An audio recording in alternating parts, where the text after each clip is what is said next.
Salut à tous les amis, j'espère que vous vous portez bien. J'espère que ça va bien et que vous tenez bon au-delà des difficultés de la vie. Alors aujourd'hui, clairement, on va parler d'une nouvelle thématique en fait. Parce que je réalise que dans la communauté, ici, clairement, on parle de nos problèmes. On parle de comment entreprendre, on parle de comment avoir un mindset qui nous ressemble à nous les Africains, un développement personnel à l'africaine. Donc si tu es nouveau sur la chaîne, prière simplement de t'abonner en cliquant sur la cloche de notification et surtout en déposant un like et pourquoi pas tu mets un commentaire et tu partages la vidéo autour de toi. Alors, aujourd'hui on va parler de deux catégories d'Africains dans notre communauté. Les deux catégories d'Africains qui existent dans la communauté. Qui sont-ils en fait? Alors, la première catégorie de personnes qui sont dans la communauté, ce sont les Africains en fait qui suivent la télévision. Et la deuxième catégorie en fait, ce sont les Africains qui utilisent leur cerveau. Qu'est-ce que je veux dire par là? Ce que je veux dire par là, c'est que la catégorie en fait, c'est-à-dire la première catégorie, ce sont ceux en fait qui suivent la télévision. C'est-à-dire les telenovelas et les matchs. C'est-à-dire que ceux-là, en fait, ils sont divisés en deux segments encore. C'est-à-dire, il y a ceux qui suivent les matchs, c'est-à-dire les frères de la communauté qui sont toujours en train de connaître de A à Z la vie d'un joueur, c'est-à-dire qu'est-ce que le joueur a fait aujourd'hui, qu'est-ce qu'il a mangé à midi, quelle est sa nouvelle petite amie. C'est-à-dire la personne connaît les joueurs là de A à Z en fait.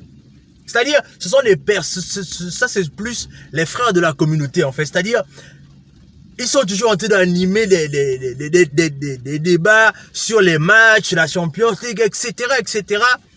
Et tu te poses juste la question de savoir, depuis que tu es fan d'une soi-disant équipe de football, c'est-à-dire depuis que tu es toujours en train de crier que je suis du Madrid, je suis du Barça, qu'est-ce que ça change dans ta vie au quotidien en fait? Est-ce que ça a changé les morceaux de viande dans ton assiette?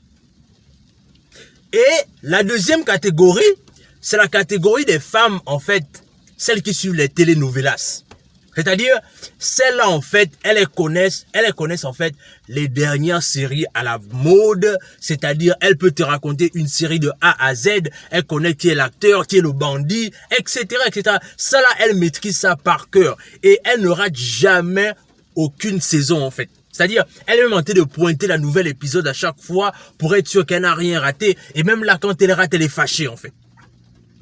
Et ces deux catégories-là, justement, ce sont ceux-là qui regardent la télévision. C'est-à-dire, ceux-là, ils sont scotchés à la télévision de A à Z. C'est-à-dire, peu importe le programme. Je me souviens même quand j'étais plus petit à l'époque, c'est-à-dire je me souviens, il y a des grands frères qui faisaient souvent quand ils arrivent, c'est-à-dire quand ils sortent même du travail, les gars, on a même l'impression, c'est comme s'ils couraient pour vite rentrer à la maison pour suivre le match en fait. C'est comme si c'était ton parent qui jouait à la télévision en fait. C'est-à-dire la manière dont tu prends ça à cœur, c'est comme si c'était ton parent qui jouait à la télévision ce soir. Et c'est la même chose avec nos sœurs dans la communauté, c'est-à-dire que elle est même en train de se précipiter à tel point que elle monopolise carrément la télé à tel point qu'elle ne veut même pas que quelqu'un regarde quelque chose d'autre à la télévision en fait. Ça, c'est ceux-là qui sont les fans de la télévision. Et il y a la deuxième catégorie d'Africains, ce sont ceux-là qui utilisent leur cerveau. Et le truc, c'est que ceux-là qui utilisent en fait leur cerveau, ce sont des personnes qui sont toujours à la recherche de l'information. Ce sont tous ceux-là qui cherchent toujours à apprendre davantage. Parce qu'il faut savoir une chose, c'est que il y a un concept que j'ai créé, et c'est une des formations que je vais préparer bientôt, qui est la fonction de désapprendre afin de réapprendre. C'est-à-dire que ceux-là, en fait, eux, leurs travaux, en fait, sont axés sur le fait qu'ils sont toujours en train de remettre en question ce qu'ils savent déjà. Et comme ils ont la faculté de remettre en question ce qu'ils savent déjà, ils se posent des bonnes questions. Et quand ils se posent des bonnes questions, ils font tout pour trouver des solutions à leurs questionnements. C'est ceux-là, en fait, qui ne sont pas satisfaits de ce qu'ils ont aujourd'hui.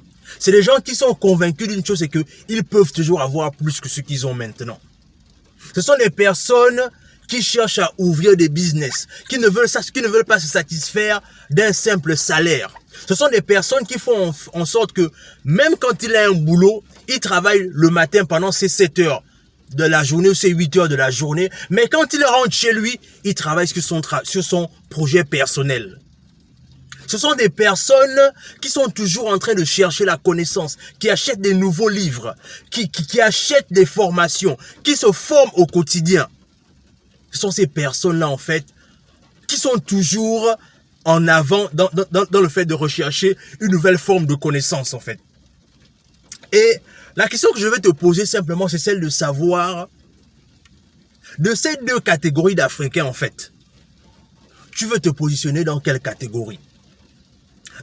Dans quelle catégorie d'Africains, en fait, tu veux te positionner? Parce que, vois-tu, tout le monde a un rêve. Mais n'oubliez pas une chose, c'est que le rêve, tout le monde peut l'avoir. Du moins, tout le monde peut rêver. C'est-à-dire, c'est quelque chose je vais dire ça comment? Le rêve, c'est quelque chose de gratuit. Tout le monde peut avoir un rêve. Mais qu'est-ce que tu fais aujourd'hui pour réaliser ton rêve? Quelles sont les chances que tu mets de ton côté maintenant pour réaliser ton rêve? Et c'est la raison pour laquelle je t'invite clairement à te poser cette question-là. Est-ce que ce que je suis en train de faire maintenant me rapproche de mon rêve? Est-ce que les décisions que je suis en train de prendre maintenant me rapprochent de mon rêve? Si ce n'est pas le cas, cher ami, tu peux tout te raviser. Tu peux toujours faire en sorte que le projet sur lequel qui te tient à cœur là, tu peux toujours travailler dessus et le réaliser. Prends conscience d'une chose, c'est que la vie va te donner que les résultats ce que tu auras semé en fait. C'est-à-dire, tu ne récolteras que ce que tu auras semé. Mais la vraie question que tu dois te poser, c'est celle de savoir où est-ce que tu veux te positionner. Où est-ce que tu veux aller et surtout, quel genre de vie tu veux avoir et quel est l'impact que tu veux laisser dans ta communauté ou encore quel est l'impact que tu veux laisser autour de toi, dans ta famille, dans tes amis en fait. Quelles sont les personnes aujourd'hui qui peuvent se rappeler de toi en disant que si j'ai pris tel ou tel chemin, c'est parce que j'avais entendu ton message. Dans tous les cas, je voulais partager ça avec toi parce que je réalise que nous, on doit se réveiller, on doit se bouger et clairement, on a pris du retard. Et si on ne se réveille pas à temps dès maintenant, en fait, on aura nos yeux que pour pleurer. Et ce qui va arriver, c'est qu'on va mettre la pression à nos enfants pour vouloir réaliser nos rêves alors que eux aussi ont leurs rêves. Dans tous les cas, dis-moi ce que tu en penses en commentaire. Abonne-toi à la chaîne, partage la vidéo autour de toi, laisse un like, laisse un commentaire. Et surtout, partage la vidéo, partage au plus grand nombre. Fais partager ce genre de contenu au plus grand nombre. Et sur ce, on se dit à la prochaine.